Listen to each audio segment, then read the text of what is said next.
Okay, this is 5.5.2 satellite motion quiz review. Let's go through this. So on this first one, I used the guided practice on page 11 of 55. So I have T1 is equal to 6.39 days. T2 is what we're trying to find. R1 is equal to 19,600 kilometers, and R2 is equal to 48,000 kilometers. The problem says in March 2006, two small satellites were discovered orbiting Pluto, one at a distance of 48,000 kilometers and the other at a distance of 64,000 kilometers. Pluto was already known to have a large satellite orbiting at 19,600 kilometers with an orbital period of 6.39 days. Assuming the satellites don't affect each other, find the orbital period of the small satellite that was a distance of, so this is what we have here. Okay, so there is a derivation in the example. They derive a formula, and this is the formula. So what I would do if I were you is I would write this formula down. And if you want to see how they got here, you're definitely welcome to look at the example. Now, to the 3/2, what that means is that it's the square root of this cubed. So let's plug some stuff in.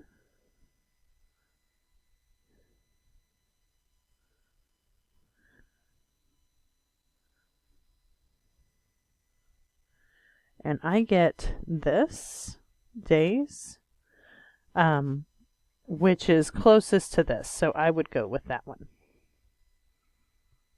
Okay. The next one I used the guided practice on page 12 of, 55, I think. So we're given an Earth satellite moves in a circular orbit with orbital speed of 6,200 meters per second. What is the time taken for one revolution? We have a mass, and this is a typo here because it should be to the 24th, not, anyway. And then we have chi. So I used, first I found, okay. I used this, which is one of your formulas from this section, and I solved for R. So R ends up being GM over V squared. So I plug in all of my stuff. And my mass is that.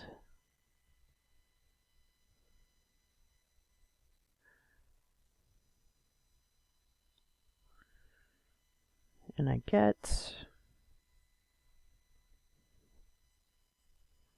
that many meters for my radius.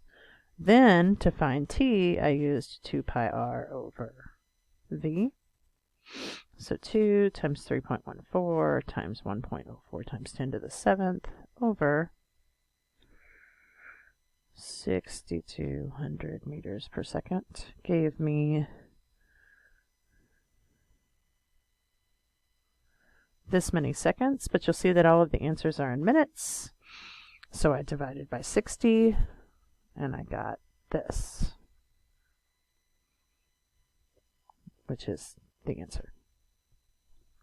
Okay.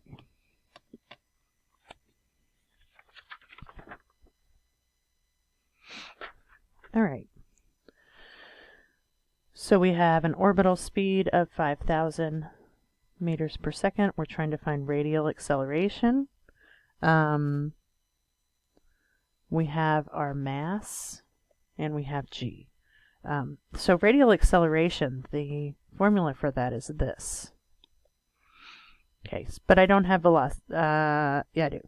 Oh, I don't have r. That's what I don't have. So I need to find r first.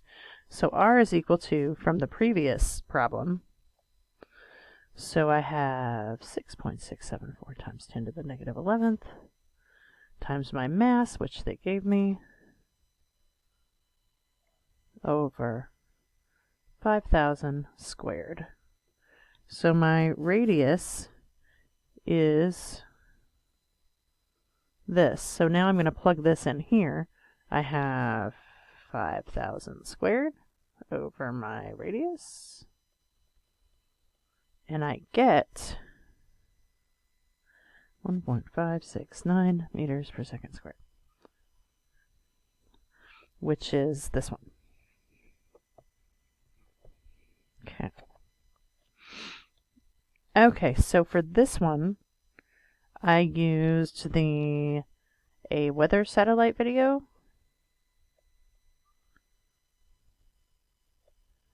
It has several good formulas in it if you want to write those down. And this is on page 19 of 55. Let's see here. So I have R is equal to this many kilometers, which is going to be that many meters. I have G, and I have mass. Okay. And I'm looking for the period of revolution. So I'm looking for T in minutes. So I used this formula to find V.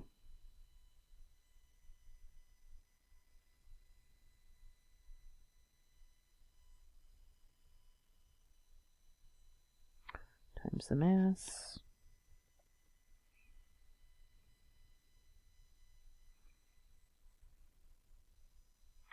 Square root of all of that, and I got meters per second. And then I used this formula to find T.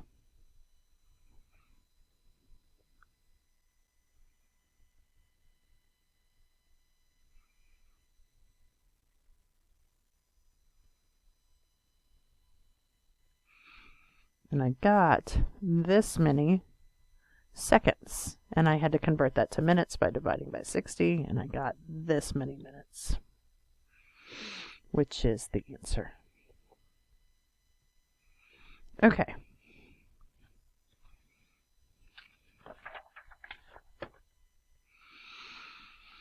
All right. What must the orbital speed of a satellite in circular orbit? 780 kilograms. So this is going to be R. Or, I'm sorry, kilometers.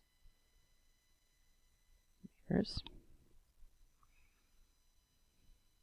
But I have to take into account the radius of the Earth. So my R is actually, I have to add 6.38 times 10 to the 6th, which gives me 1, 2, 3, 4 meters. So velocity, one of the velocity formulas that we have, we'll plug this in. Where's my mass? There it is. All over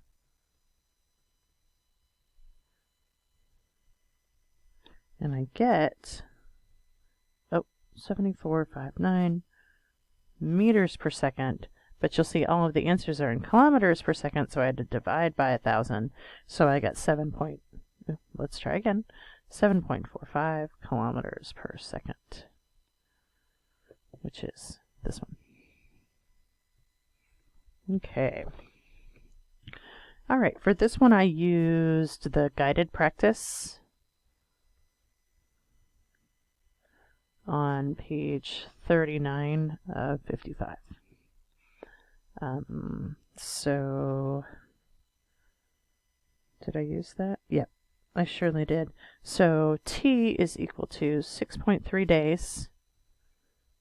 And I converted that into seconds by going 1 day, 24 hours, 1 hour, 60 minutes, 1 minute, 60 seconds. So this is seconds. And then R is equal to 10.5 times 10 to the 6 kilometers, which is equal to 10.5 times 10 to the 9th meters. And then I have this formula. Mass is equal to 4 times pi squared r cubed over gt squared.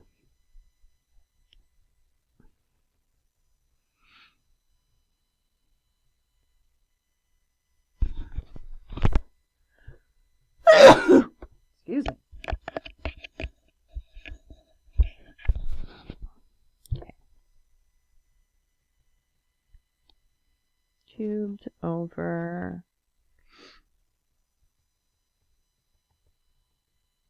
that's negative 11, not negative 111. And then we have 54, 320 seconds, and that's squared. And so I end up with 2.31 times 10 to the 30th kilograms, which is going to be A. All right.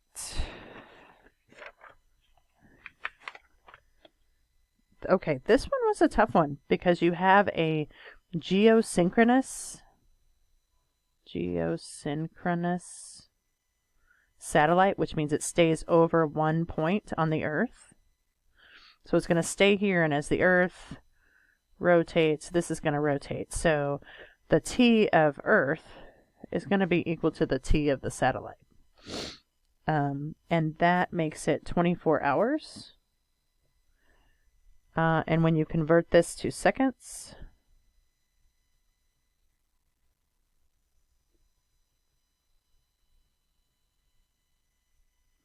you get that many seconds, which is this. No fancy formulas on that one. Okay. All right, so this one we have a 12-kilometer diameter, which means our radius is going to be 6,000.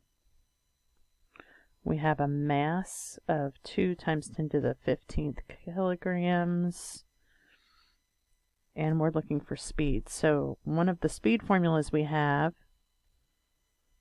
is this one. 4 times 10 to the negative 11th times 2 times 10 to the 15th over 6,000, square root that. And this is my answer, which is B. Let's see if I can get one more. Oh, this one. So this one I found on page 42 of 55. There's a whole section at the end of the lesson that talks about all the different astronomers. And the answer is this one. If you go, it talks about this exact thing on this page. Oh yeah, this one was tough too. So why don't I do this? Why don't I wait for this one? Because this is this the last one? Oh, I guess we could do it. And then just have one video. So it says 2 moons orbit. And what I did was I said, all right, I'm going to make little r 3 and I'm going to make big R 5 because that fits this. And I said, okay, so if D were something I was interested in, this is not going to fit. Okay, we'll have to do this in just a minute.